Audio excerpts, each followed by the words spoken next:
aqui dando continuidade ao nosso projeto, mais novo projeto aí, Memórias do Fisco Paulista, que tem o objetivo de entrevistar os colegas mais experientes, para a gente criar um arquivo com essas informações, para que os próximos colegas fiscais, eles tenham informação a esse passado. Porque conhecendo o passado, ele não vai errar, ele é o contrário, ele vai usar essa informação e acertar mais na sua profissão, na sua carreira. Hoje o nosso entrevistado é conhecido, bastante conhecido nos últimos 40, 50 anos de Secretaria da Fazenda, que é o colega Albino Cassiolato.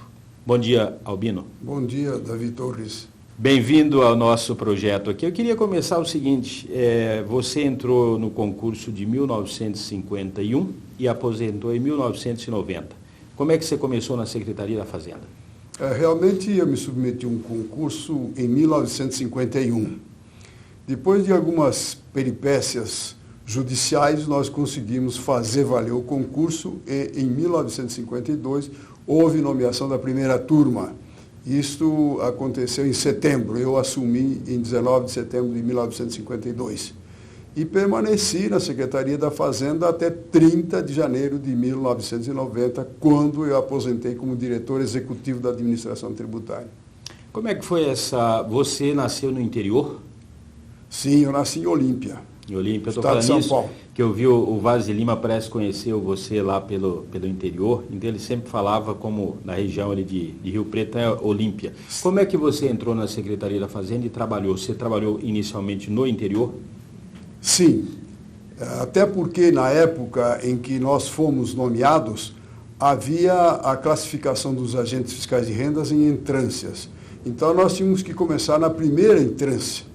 E eu escolhi uma cidade próxima de Olímpia, que era a minha terra natal, essa localidade é Guaraci. Lá eu permaneci algum tempo, fiz o primeiro estágio na Inspetoria Fiscal de Barretos, que é uma cidade próxima de Guaraci. E de Guaraci eu fui removido para Santa Adélia, que é uma cidade próxima a Catanduva. E assim foi numa sucessão muito grande, eu acabei prestando meus serviços em 12 cidades, parece brincadeira, mas é exatamente isso que aconteceu. Como é que era a estrutura naquela época, assim, em termos de administração regional? Tinha delegacia tributária? Aliás, o senhor vai falar também dos impostos. O imposto não era ICM nem ICMS. Conta um pouco como é que era a estrutura da Fazenda e a estrutura tributária, o sistema tributário. Realmente, a Secretaria da Fazenda ela era dividida em regionais e não diferia muito do que acontece hoje, mas quando eu entrei, a Secretaria da Fazenda ela era conhecida como Delegacia Regional da Fazenda. Por quê? Porque, inclusive, o setor contábil e de despesa, todo ele era subordinado ao Delegado Regional de Fazenda. Não havia aquela divisão de contabilidade e de despesas. À época, nós vivíamos o imposto de vendas e consignações. E o que é mais ainda, até pode assombrar os novos agentes fiscais de renda, nós fazíamos o controle, ou melhor, o pagamento do imposto ele era feito através de estampilhas, que elas eram aderidas nos livros correspondentes, que era o livro de vendas de controle de vendas e consignações, com pagamento que era feito mensalmente à vista das operações realizadas no mês anterior. Posteriormente, passado mais ou menos uns 10 anos, surgiu, ainda continuava sendo imposto de vendas e consignações, mas já por verba, desapareceu estampilha. Então aí o controle era feito através de um processo escritural. E finalmente nós tivemos o imposto de vendas e consignações. Então, na verdade, foi uma transição, teve uma transição nessa operacionalidade do... Tinha muita sonegação nesse IVC? A gente sabe que a sonegação nunca foi diferente em tempo algum. Qualquer imposto. É uma luta que o fiscal trava contra o contribuinte. E eu tenho até uma lembrança que me parece foi marcante na minha vida, quando eu trabalhava em Barretos, e um contribuinte me disse, olha, o senhor está iniciando agora a fiscalização, tenha em conta que é muito fácil você fiscalizar o contribuinte grande sonegador. Agora, difícil é aquele que paga mais ou menos. Então, isso de fato é uma grande verdade. Então, desde aquela época, a gente vivia, era o combate permanente ao sonegador. Isso nunca foi diferente. Agora vamos, foi 67, que teve a mudança do IVC para o ICM, Exatamente. Né? Governo militar. Exatamente. Como é que o senhor entrou em 52, em 67, já tinha 15 anos de fazenda, Isso. E eu vim conhecer em 1990, aqui que eu sou de 1990. Como é que foi essa trajetória sua, lá do interior, até chegar aqui em São Paulo e com o imposto novo?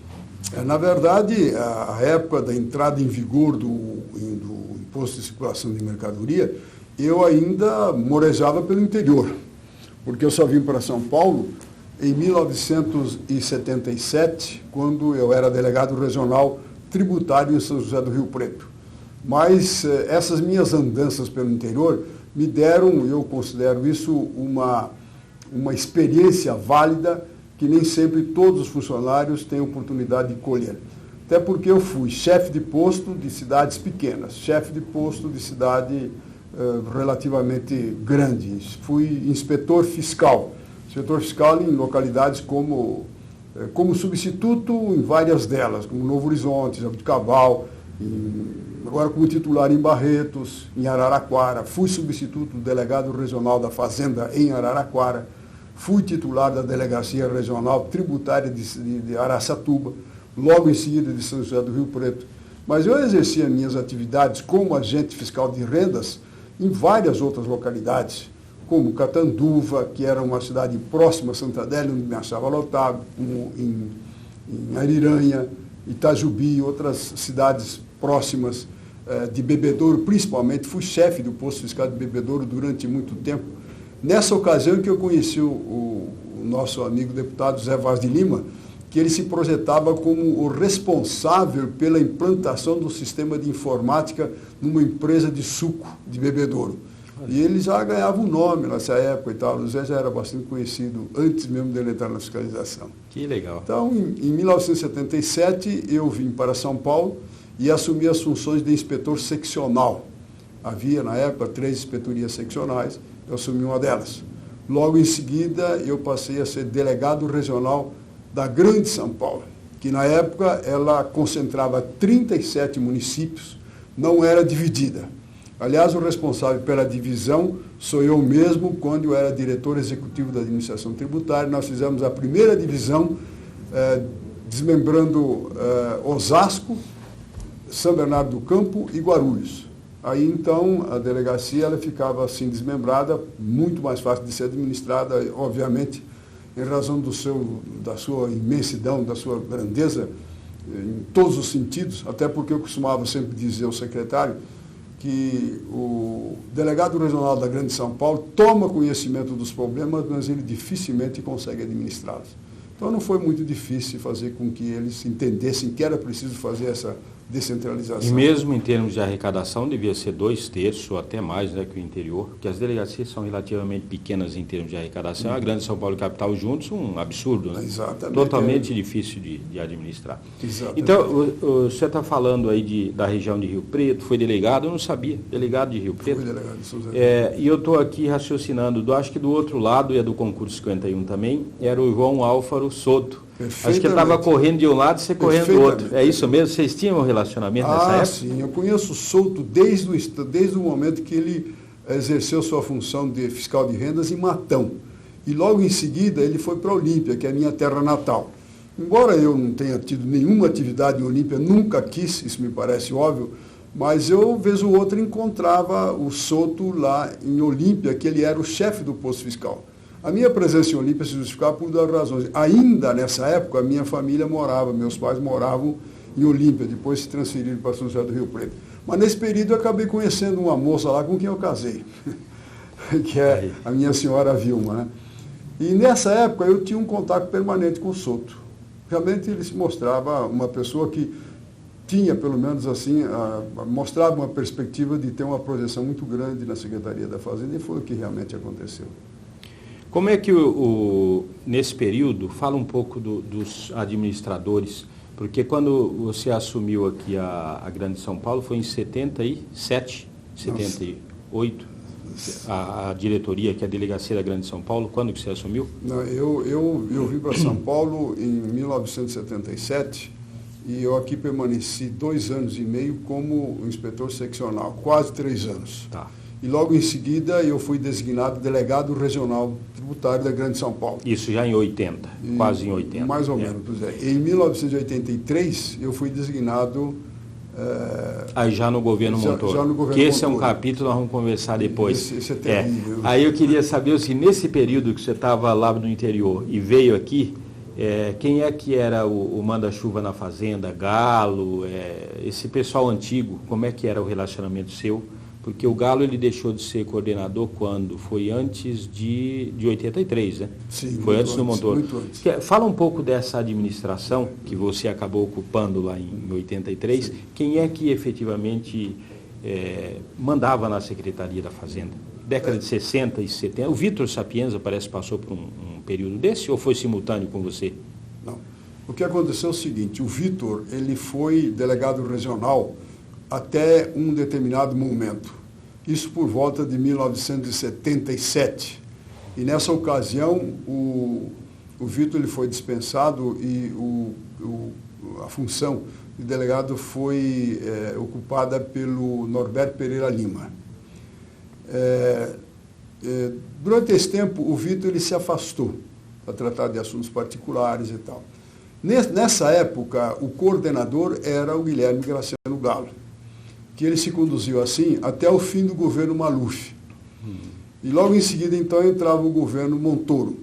Nesse período em que o Galo era coordenador, eu exerci a função de inspetor seccional e de delegado regional tributário da Grande São Paulo. Com a ascensão, com a eleição do governador Franco Montoro, então é que eu fui designado diretor executivo da administração tributária. Em janeiro de 1983, com o governo Montoro, e tinha um Guedes, que era presidente da Afresp, era isso mesmo? Exatamente. E virou coordenador da administração tributária. Exatamente. Como é que foi esse período?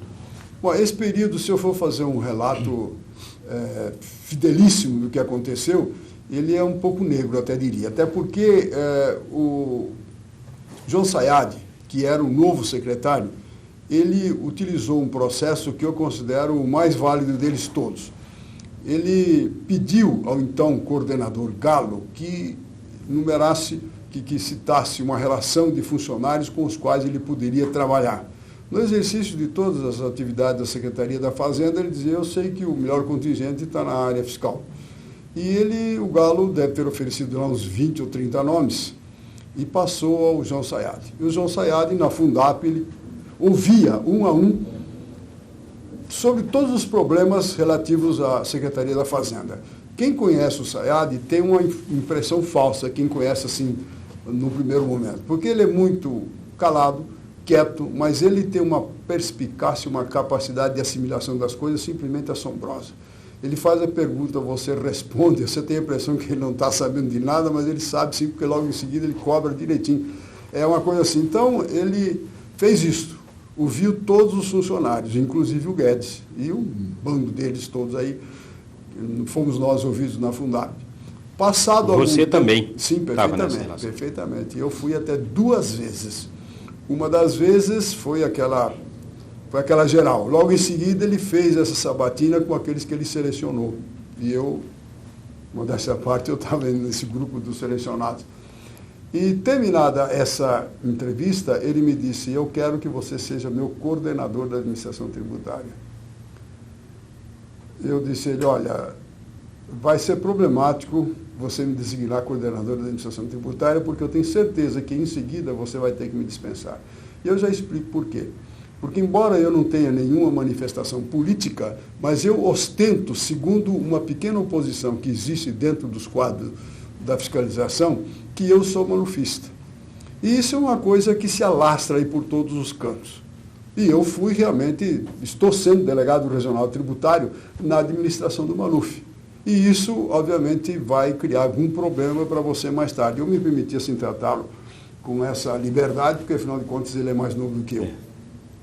E ele dizia, não, esse é um assunto que eu é que tenho que resolver. Eu preciso trabalhar com 2 funcionários, com você e o Guedes, porque vocês são as 2 maiores lideranças que eu vi em toda a secretaria. O Guedes como um líder político junto à classe. ele se mostrou, de fato, alguém que tem uma projeção muito grande, dirige bem a Fresp, eu pude sentir isso através de opiniões colhidas aqui. E você, eu sei que você passou a ser o líder na área tributária, você conhece, você tem algum conhecimento efetivamente da casa, não só por informações obtidas, como por informações que eu colhi em razão de indagações que eu fiz a você. Eu falei assim, olha, mas eu insisto que essa posição sua seja revista para que nós não tenhamos o constrangimento de ver uma situação criada aí, me envolvendo, afinal de contas, quase no fim da carreira, numa situação bastante constrangedora. E ele disse, não, eu vou examinar isso. E nós tivemos várias reuniões, eu e o Guedes, na casa do próprio Sayad, e sempre discutindo problemas, mas não se discutia quem ia ser o quê, mas sempre discutindo os problemas, assim, de um modo geral. Ele deixava transparecer que o Guedes seria o diretor executivo. Que era DEAT e CAT. Isso, exatamente. Era porque ele achava que as duas funções mais importantes da Secretaria da Fazenda, eu acho que são mesmo, né?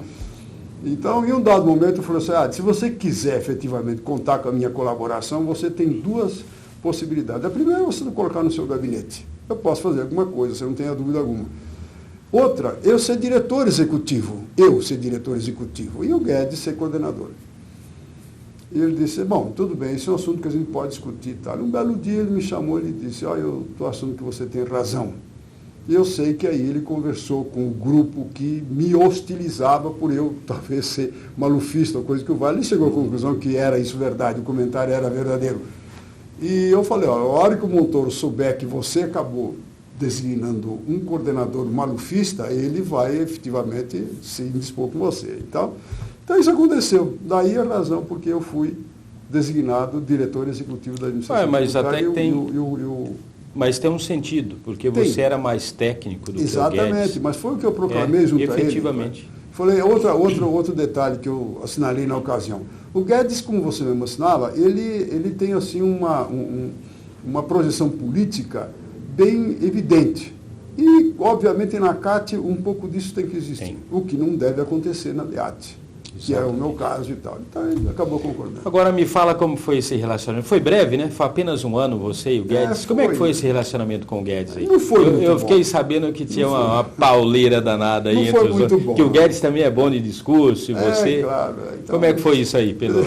Cada um tinha a sua personalidade, né? Tinha a sua área de trabalho e tal. Não foi assim, digamos, nada que prejudicasse o andamento da Secretaria da Fazenda, mas nos bastidores a verdade é que não havia aquela aproximação que deveria existir entre ambos.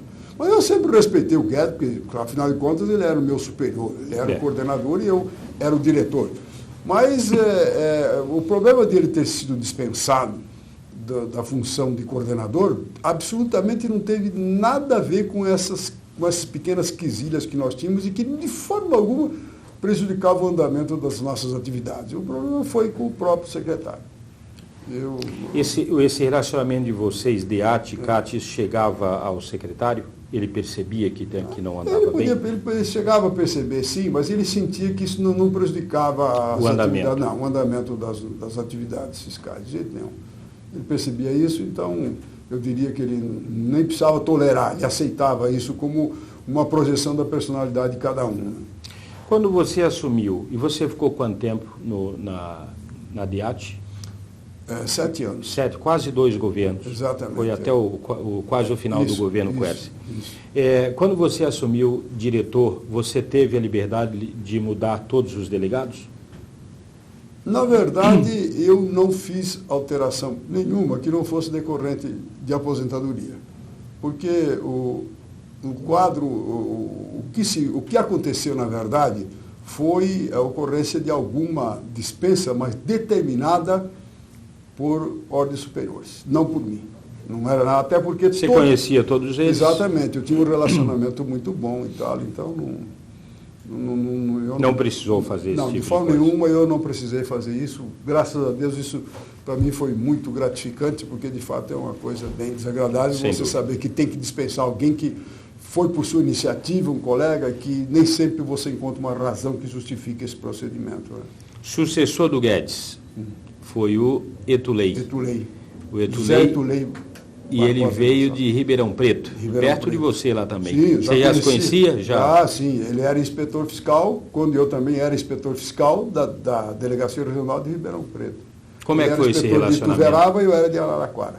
Muito próximo. Isso aí. Na verdade, a escolha foi exclusiva do Sayad, que era o secretário, ou você também deu uma forcinha ali? Como é que foi esse processo? Não, na verdade, Aí não teve aquela sabatina toda que ele fez no começo. Não houve, mas o que houve foi o seguinte, claro que houve alguma indicação, até porque o Etulei, Ele ocupava que cargo nesse momento? Aí está, veja bem, o que acontece é o seguinte, por que o Etulei foi designado? O Etulei, ele vinha de uma experiência válida, ele foi secretário da Fazenda de Ribeirão Preto, na administração do Nogueira. Então, ele se projetou nessa ocasião. Era fiscal de renda, mas um sujeito competente como é o Etulei, todo mundo sabia quem era. Era o fiscal de rendas que dava aquele apoio ao prefeito de Ribeirão Preto, aquela coisa toda. E isso chegou ao conhecimento do Sayad através dos seus assessores. Claro que ele veio procurar informações a meu respeito, que sabia que eu vinha da região. E lógico, eu não podia de forma nenhuma faltar com a verdade e dizer aquilo que acabou contribuindo para ele ser designado. E aí vocês acabaram ficando o tempo inteiro que você ficou foi ele o coordenador? Isso foi. Tá. Mas ele, com a mudança de governo, assumiu a coordenação da administração tributária o Braulio. Você chegou a ser diretor com o Braulio? Sim, perfeitamente. E o Zorzeto não era o diretor, então, nessa época? Sucedeu você? O Zorzeto, claro, foi meu sucessor. Eu permaneci como diretor executivo na administração do Machado, quando o Braulio já era coordenador. Durante esse período. E eu aposentei e o Braulio continuou até o fim do governo. Ficou 8 anos. O governo Quércia e Fleury. Perfeitamente. Então, legal, é que eu não peguei esse período, eu já entrei, era o Zorzeto, você estava na Fazesp, então você acabou trabalhando com o Braulio. Isso é. Albino, fala o que você achou de mais interessante em termos de secretário, de episódio aí, de poder, de exercício de poder na administração fazendária? Quem foi assim uma pessoa que chamou muita atenção, o que menos chamou? Como é que foi essa experiência sua? Que você é um cara bom. Fala bem, tem experiência, você é quase um Toninho Pinto da Silva, não é isso? Nossa, você conheceu também, né? Conviveu com ele. Com ele muito tempo. Então você é bom, tem memória boa. E como é que você conviveu com essas pessoas aí? Qual a sua lembrança maior? Davi, você tem que levar em conta uma questão singelíssima. Cada um tem a sua personalidade. E você não pode admitir que para o elevado cargo de secretário da Fazenda do Estado de São Paulo seja admitido qualquer um. Então, todos eles, pelo menos, eu admirei todos eles. Desde o Zé Pastore, até Zé Afonso Pastore, até o último, agora que nós tivemos o Machado, todos eles foram sensacionais. Cada um tem a sua característica, cada um ele prima por uma determinada, tem uma visão em relação a determinado problema. Mas você acaba percebendo que todos eles, de fato, eles se preocupam com o problema central, que é prover o governo dos recursos necessários. Isso eu vi em todos eles de uma forma destacadíssima. Se eu dissesse que esse foi melhor daquele outro, eu com certeza estaria falhando. Ora, cada um tem o seu método. Você não tem ninguém fazendo corpo mole naquele cargo. Não, tem métodos diferentes, comportamento até político, né, por causa de um governo, de outro, mas todos com o mesmo interesse. Perfeitamente. Veja só, por exemplo, só para que se tenha uma ideia de como as coisas variam, mas no contexto você acaba entendendo que a finalidade é sempre a mesma. Assim que o Sayad chegou, eu fiz sentir a ele que havia um problema que nós considerávamos crucial e nós precisávamos solucioná-lo logo. Era o problema das operações interestaduais, que elas eram, às vezes, elas eram simuladas e nós não tínhamos como controlar. Ele disse, mas por que vocês não controlam? Eu falei, porque nós não temos fiscalização de fronteira. Eu falei, mas não é possível, eu vejo sempre fiscalização, porque eu sempre que viajo, você vê sempre de outros estados, nunca do estado de São Paulo. Mas não é possível que nós não tenhamos. Eu falei, pois é, isso é uma coisa que nós devemos fazer. Ele imediatamente determinou que eu tomasse providência no sentido de instalar postos fiscais de fronteira. Foi aí que você começou a ser sacrificado. É aí mesmo. Então você que participou desse projeto. Então aí houve uma nomeação, não vai me criticar por isso, porque realmente a nomeação ela surgiu principalmente porque nós tínhamos um quadro já desfalcado. Mas se nós quiséssemos implantar a fiscalização de fronteira, nós precisávamos de um número maior de funcionários para preencher esses cargos. E foi assim que aconteceu na administração dele. Agora, veja, até então havia algum secretário que dizia: o Estado de São Paulo não precisa se preocupar com esse problema, porque nós temos uma fiscalização interna que nos permite controlar as entradas e as saídas a posteriori. Quer dizer, cada um tem uma visão do problema, você está percebendo? Mas o objetivo é sempre o mesmo.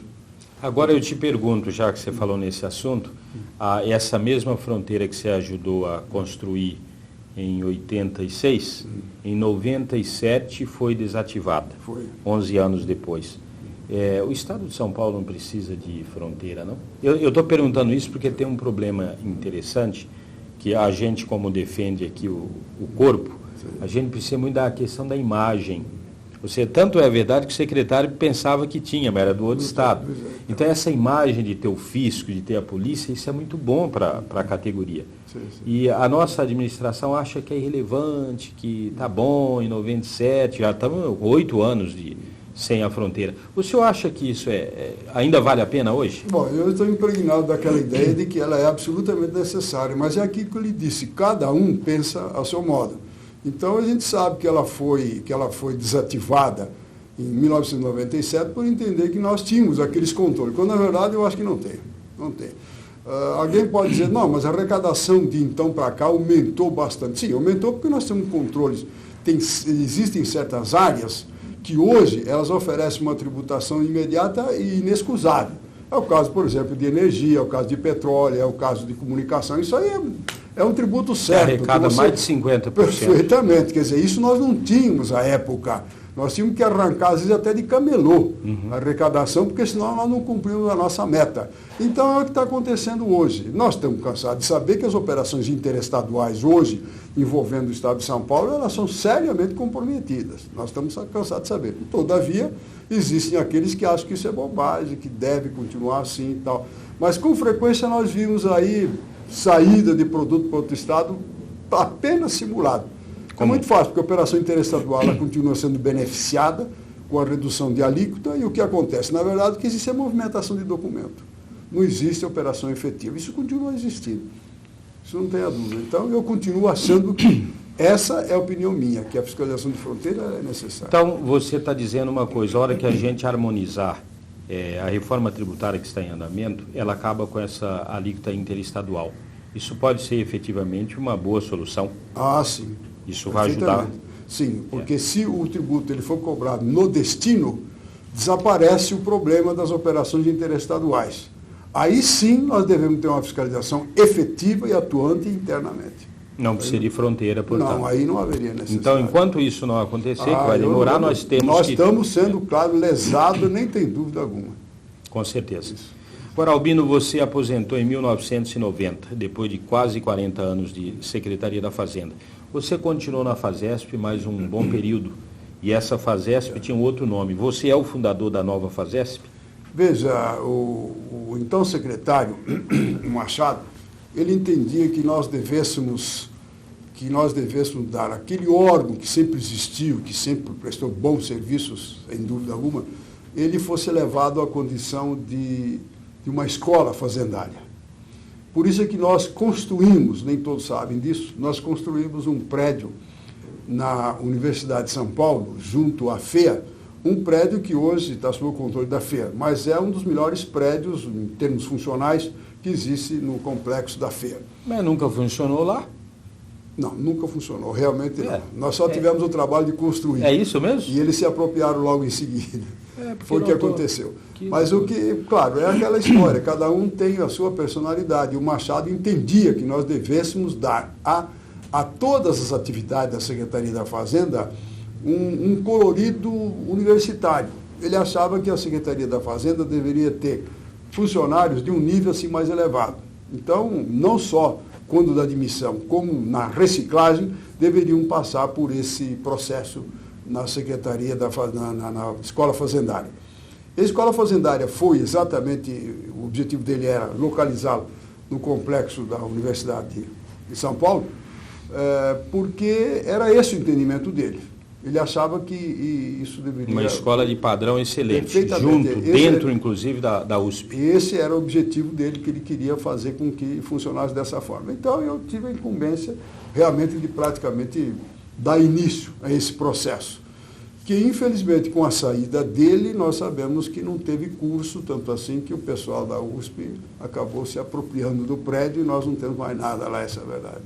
Agora, Albino, hoje, 15 anos depois de escola fazendária, qual era o objetivo, o que o secretário, você que acabou encabeçando, o que vocês imaginavam da FASESP? Qual era o objetivo principal dela? Bom, veja bem, num primeiro momento, e isso vinha sendo feito, e acredito que até hoje continua sendo assim, era fazer uma reciclagem. Por quê? Porque nós sabemos que a legislação tributária ela é dinâmica, você não pode ficar parado no tempo, porque senão você acaba não cumprindo bem as suas obrigações. E um agente fiscal de renda ele tem que conhecer tudo. Veja, da minha época para cá, hoje, quase tudo hoje é processado. Claro, eu, dentro das minhas limitações, eu continuo assim à distância acompanhando. Mas eu fico pensando, se eu fosse um agente fiscal de rendas, eu não poderia só com esses parcos conhecimentos acompanhar a atividade fiscal. Então, a FASESP, o que ela faz é exatamente isso, é dar ao funcionário condições para que ele acompanhe todas essas decisões que são tomadas, às vezes, até num plano maior, como, por exemplo, da CONFAS, quando estabeleceu algumas regras aí para operações interestaduais ou coisas desse tipo. E não só isso, inclusive, era o que nós fazíamos na época, é fazer um treinamento do próprio pessoal de carteira, quer dizer, escriturário, coisa desse tipo e tal, para introduzi-los no mundo da Secretaria da Fazenda. E é o que nós vimos fazendo e creio que é o que está sendo feito com a Fazenda.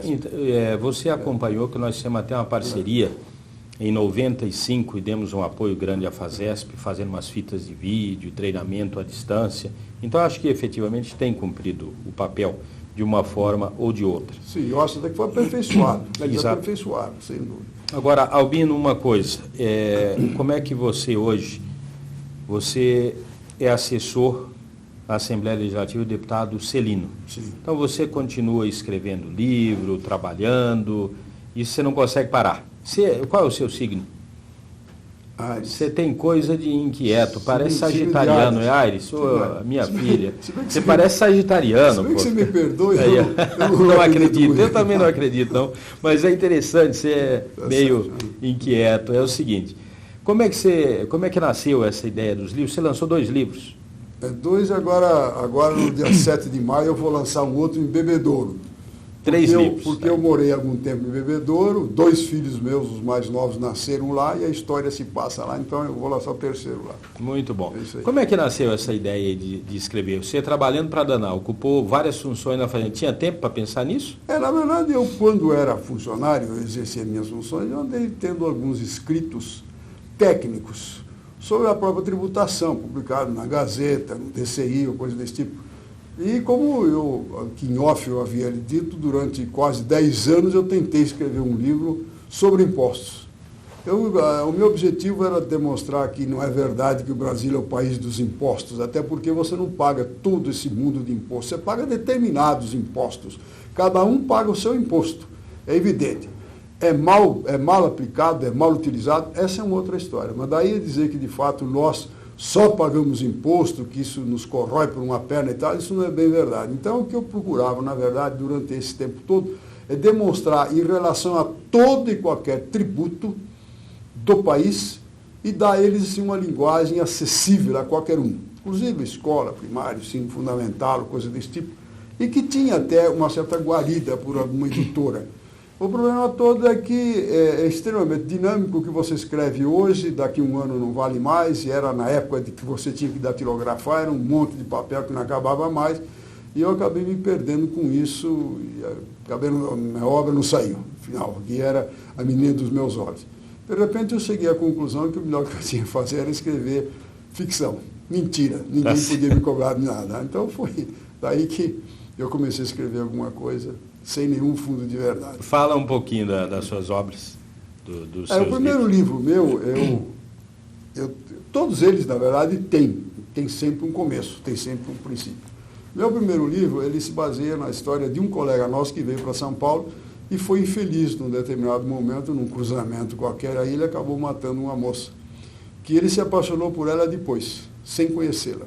Só a viu morta, ele compareceu ao funeral e tal, ninguém sabia e tal, mas ele acabou se apaixonando por ela e ele acabou se tornando um celibatário por isso. Ele tinha uma noiva, acabou com o noivado, nunca mais teve nada mais ou menos sério. Aí eu desenvolvo qualquer coisa, mas dentro da própria fiscalização. Perfeito. Então... misturando um pouco aí de realidade essa sua. Essa moça era filha de um proprietário de uma fábrica, de fato não é verdade, essa história não é verdade, mas eu que crio isso. E ele teve infelicidade no dado momento de ser autuado e tal. E ele, que era o tal algoz da história, ele acabou, em dado momento, a ser designado para o Tribunal de Impostos e Taxas. E eu tenho uma boa experiência no tribunal, porque eu fiquei 15 anos lá também. Então, ele acabou tendo que, em um dado momento, sacrificar todos aqueles seus princípios que ele vinha observando rigorosamente, mas ele não podia faltar, pelo menos, com a memória daquela menina que ele matou. E ele talvez tenha votado de uma forma indevida. Por isso que o livro se chama O Pecado Maior. Legal. E o segundo livro? O segundo livro é meio pecaminoso, né? Porque há uma outra história aí que me levou a fazer com que um engenheiro agrônomo ele tivesse a infelicidade da mulher dele ser sequestrada e morta, e ele se desesperou, andou fazendo besteira por aí, não sei o quê, fugiu da polícia e fugiu para Mato Grosso. E lá em Mato Grosso ele desenvolveu uma atividade intensa. E lá ele acabou conhecendo uma mulher casada. Essa que é a história que tem um fundo de verdade. E essa mulher, ela tinha uma vida irregular com o marido, porque ele era um camarada que de repente começou a enveredar para um mundo errado, bebida e outras coisas mais, e acabou não se tornando verdadeiramente o marido que ela tanto queria. E ele acabou conhecendo essa mulher e com ela acabou tendo um caso. E um enredo bastante... Sim, mas acontece que ele, paralelamente, ele tinha um começo de namoro com a filha do patrão onde ele trabalhava. E que era uma menina, praticamente. E ela era desesperada por ele. Então, havia duas mulheres na vida dele nessa cidade. É Primavera do Leste. Eu conheço bem Primavera do Leste, então eu utilizei Primavera do Leste como cenário do livro. Mas ele se viu, em um dado momento, num desespero, porque o marido dessa amante dele descobriu. Pelo menos desconfiava. E ele se viu numa situação de desespero, porque o camarada pediu a ele que ajudasse naquela situação, sair daquela situação e tal. E ele não sabia o que fazer, ele falou assim, bom, a única maneira que eu tenho aqui é de cair fora. Então, ele, de madrugada, pegou o seu carro e caiu fora, e ninguém sabe para onde ele foi. Assim termina o livro. E agora você está falando que vai lançar um terceiro livro. Isso. Está retornando à sua terra natal lá, sua região. Não é minha terra natal. Minha terra natal é Olímpia, né? Tá. E isso aí trata você tratou da Secretaria da Fazenda, depois você adaptou aos problemas, né? Drogas, sequestro, bem atual. Isso, E o que você está tratando agora? Esse agora, na verdade, é a vida de um adolescente. Que, na verdade, essa adolescente existiu, e bem próxima de mim, mas não tentando educar criança, mas pessoas idosas.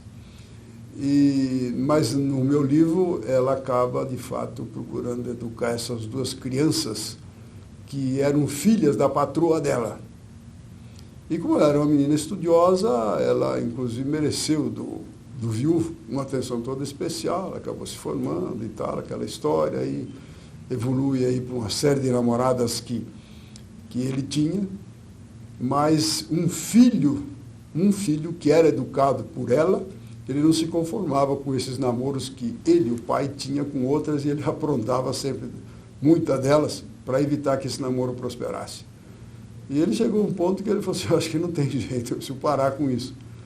E ele, devagarinho, ele começou a perceber que aquela menina realmente significava muito para ele. É isso aí, mais ou menos. Final feliz. Final feliz. Agora, como é que você está hoje? Tranquilo? Está trabalhando, não está muito tranquilo, não. Tem atividade. Como é que você vê o futuro da carreira do agente fiscal de rendas? Apreensivo, preocupado? Eu vejo sim, com certa apreensão, porque com frequência ela é sacudida por certas ingerências que parte geralmente de pessoas que não conhecem exatamente qual é a importância do agente fiscal de renda no sistema estatal. Nós sabemos que recentemente queriam considerar a carreira de agente fiscal de renda como uma carreira qualquer, então a fiscalização seria atribuída a qualquer um, a uma atividade privada, ou coisa que o vale. Isso é uma estupidez que não tem limite, mas quando isso parte de político, e político tem uma certa projeção, de fato isso assusta. E nós vivemos esse momento, você sabe disso, que inclusive você lutou contra isso, e que finalmente foi mantida essa condição de uma carreira pública. Exatamente. Exclusiva de Estado. Exclusiva de Estado, exatamente. Quer dizer, veja como existe uma preocupação assim, e tem que existir, porque vez ou outra aparece alguém achando, por quê? Eu, pelo menos no meu mundo, eu observo isso. É a defesa em relação a alguma mágoa com a fiscalização. Eu só posso atribuir a isto. Tá, Albino, você estava falando das dificuldades que uma carreira como a nossa, que é uma atividade que não agrada a muita gente, ao contrário, ele cria vários conflitos. Nós tivemos lá no governo Fernando Henrique, em 97 especialmente, aquela crise da carreira exclusiva de Estado, que foi difícil para a gente entrar no rol daquelas carreiras. Mas agora, com o governo Lula, nós estamos tendo novamente a questão do subteto. Umas carreiras têm um teto fixo, melhor, teto salarial, e os fiscais, o governo, inclusive, faz uma pressão, a mídia, para a gente ficar fora disso. Quer dizer que a perseguição continua. Sim, claro. Eu pouco teria que acrescentar suas observações, até porque não se entende que nós tenhamos ficado fora da PEC 41. E a ela foram contempladas carreiras que, se nós formos analisar com muita propriedade, a gente nem sabe o que eles fazem. Todavia, eles estão lá. E hoje existe uma resistência ainda nesse sentido, entendendo que nós devemos efetivamente ficar sempre por baixo, quer dizer, nos surrupiando aquilo que é fundamental. Por exemplo, qualquer um sabe que luta uma vida toda para ter um adicional por tempo de serviço, sexta parte, e de repente surge alguém que nos corta isso, no mínimo. Então é que a gente tem que reconhecer que, de fato, há uma preocupação muito grande em relação à carreira dos agentes fiscais de renda, que eu volto a dizer, isto, na minha opinião, significa uma certa ira em razão de interesses privados. Caso contrário, não se justificaria, porque, claro, que o agente fiscal de rendas, aos olhos daquele que, de fato, compreende, sabe qual é a importância no conserto de uma federação, na arrecadação de tributo, ele não pode, de forma nenhuma, ter um procedimento, um comportamento desse tipo. Né? Com certeza. Albino, você falando nisso na vida dura, de defender uma carreira, de sobreviver diante dessa perseguição, dessa visão meio que tem uma cultura anti o fiscal, o fisco e pagar tributo, e você tem uma experiência diferente, que além de ocupar todos os cargos, você é assessor do deputado Celino aqui na Assembleia Legislativa, como aposentado da Fazenda, mas trabalhando lá e convivendo também com dois deputados estaduais, colega nosso, que é o Vaz de Lima e o Vitor Sapienza. E a nossa carreira, ela tem sorte, até que tem representante aí ao longo, tem Hélio Rosas, tinha outros aí que você conhece melhor do que eu. Isso, ao longo da história, 40 anos tendo representante político. Na sua visão, é importante ter um deputado estadual, federal? É bom para a categoria ter esse representante político? Sem dúvida. A presença de um deputado, dois deputados, tantos quantos forem possível, sem dúvida alguma, é uma segurança. É uma certeza de que a classe ela está sendo protegida. Nesta hora presente, se nós não tivéssemos o Vitor Sapienza e o Zé Vaz de Lima, dificilmente nós teríamos, pelo menos, feito um ensaio já, praticamente meio caminho já vitorioso, em relação a uma possibilidade de nós termos um retorno àquilo que nós ganhávamos anteriormente. Isso nós devemos aos deputados que nós temos aí. E não é só, a atividade deles, ao longo do tempo, ela vem se manifestando de uma forma altamente positiva em favor da classe. Eu costumo dizer que se nós tivéssemos hoje o João Eduardo como deputado federal, certamente nós teríamos o nosso nome incluído na PEC 41. Como nós não tínhamos um representante assim da magnitude dele, que ele é combativo, que ele é de fato um homem responsável e consta de que ele tem que lutar em favor daquilo que significa muito na vida dele, Isso tudo fez com que nós, de fato, ficássemos em meio do caminho. Esse, obviamente, seria outro o destino do agente fiscal de renda. Então, é muito importante. Se nós fôssemos enumerar as razões, muitas que existem, elas seriam, eu diria, incontáveis.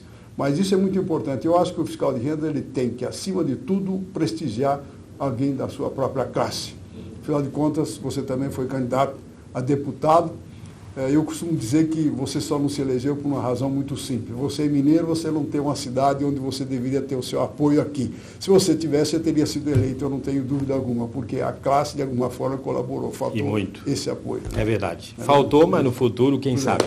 Agora, Albino, nós estamos terminando aí o programa, foi muito bom. As considerações finais, por favor. O que você achou de tudo isso? Eu acho isso extraordinário que vocês estão fazendo, porque vocês deixam um registro histórico daqueles que tiveram uma passagem pela Secretaria da Fazenda e pode inspirar alguém mais tarde a seguir o mesmo caminho ou talvez procurar corrigir aquilo que o sujeito fez errado. Eu não estou dizendo que eu tenha feito tudo corretamente. Claro que eu me procurei tanto quanto possível me destacar na Secretaria da Fazenda. Até um certo momento eu praticava esporte e procurava também, quanto podia, desenvolver minhas atividades no campo esportivo. Mas, acima de tudo, eu tinha um compromisso comigo mesmo e com a própria classe, que era o de dignificá-la. Então, isto significa, eu acho, para o futuro, como vocês têm isso em conta, isso é muito importante. Porque ele pode, de fato, mirar nesse espelho e ver se realmente alguma coisa proveitosa ele pode, daí, sacar. Eu acho que isso é muito importante. Vocês estão de parabéns, eu os cumprimento só por isso. Menos porque vocês têm me entrevistado, mas sim pelo elenco daqueles todos que são ouvidos aqui, nesse ambiente bastante acolhedor. Tá aí, nós conversamos com o colega aí, com História na Fazenda, Albino Castilho.